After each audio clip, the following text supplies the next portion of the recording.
Saudara-saudari, Bapak Ibu, adik-adik para sahabat Tuhan Yesus di Paroki Santo Yosef Medari dan di Stasi Santo Thomas Yegen, juga para sahabat Tuhan Yesus dimanapun Anda berada, berkah dalam salam semangat sehat selalu dan tetaplah berbahagia. Marilah kembali kita belajar ilmu sejati pada hari Jumat tanggal 29 April tahun 2022 bersama dengan gereja kita memperingati peringatan wajib Santa Katarina dari Siena.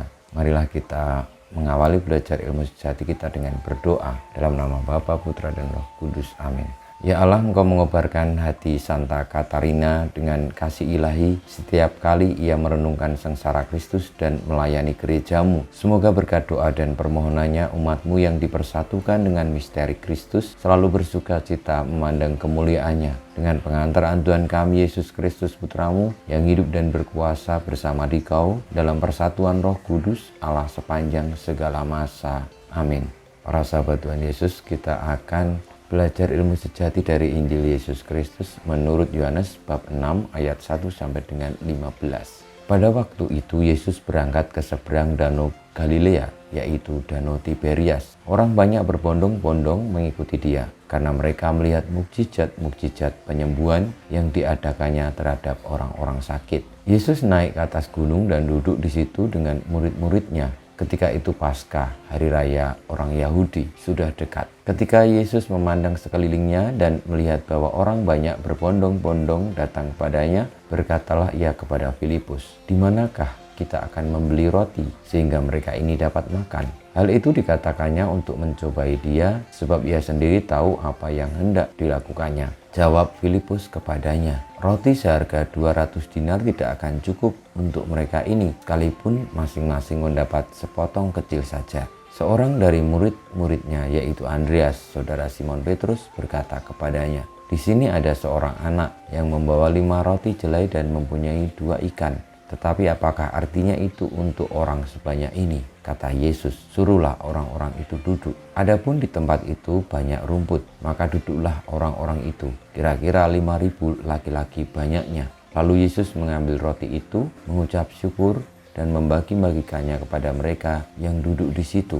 Demikian juga dibuatnya dengan ikan-ikan itu, sebanyak yang mereka kehendaki. Dan setelah mereka kenyang, ia berkata kepada murid-muridnya, "Kumpulkanlah potongan-potongan yang lebih, supaya tidak ada yang terbuang." Maka mereka pun mengumpulkannya dan mengisi 12 bakul penuh dengan potongan-potongan dari kelima roti jelai yang lebih setelah orang makan. Ketika orang-orang itu melihat mukjizat yang telah diadakan Yesus, mereka berkata, "Dia ini benar-benar nabi yang akan datang ke dalam dunia."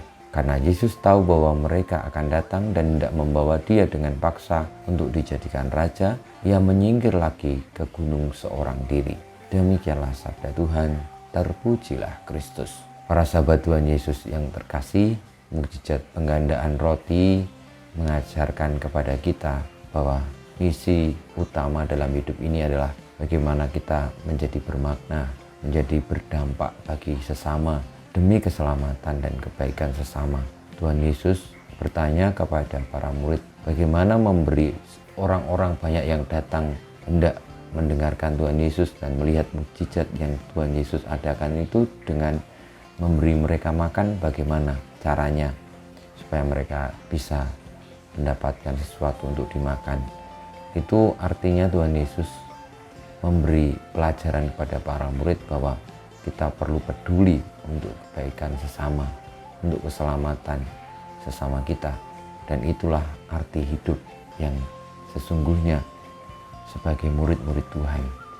Saudara-saudariku, marilah juga di dalam hidup ini kita menjadi orang yang berdampak baik, menjadi orang-orang yang senantiasa peduli demi kebaikan sesama. Sebagaimana Santa Katarina dari Siena pula, ia tergerak untuk menjadi berkat bagi sesama dan terpanggil oleh karena cintanya kepada Tuhan dan kepada sesama. Semoga kita pun terpanggil seperti Santa Katarina dan juga orang kudus yang lain oleh karena Kristus telah menyelamatkan kita. Kemuliaan kepada Bapa dan Putra dan Roh Kudus seperti pada permulaan sekarang selalu dan panjang segala abad. Amin. Ya Yesus, jadikanlah hati kami seperti hati-Mu. Tuhan bersamamu dan bersama rohmu kita semua hidup kita, perjuangan kita untuk senantiasa menjadi berkat bagi sesama, senantiasa dibimbing, dilindungi, diberkati oleh Allah yang Maha Kuasa, Bapa, Putra, dan Roh Kudus. Amin.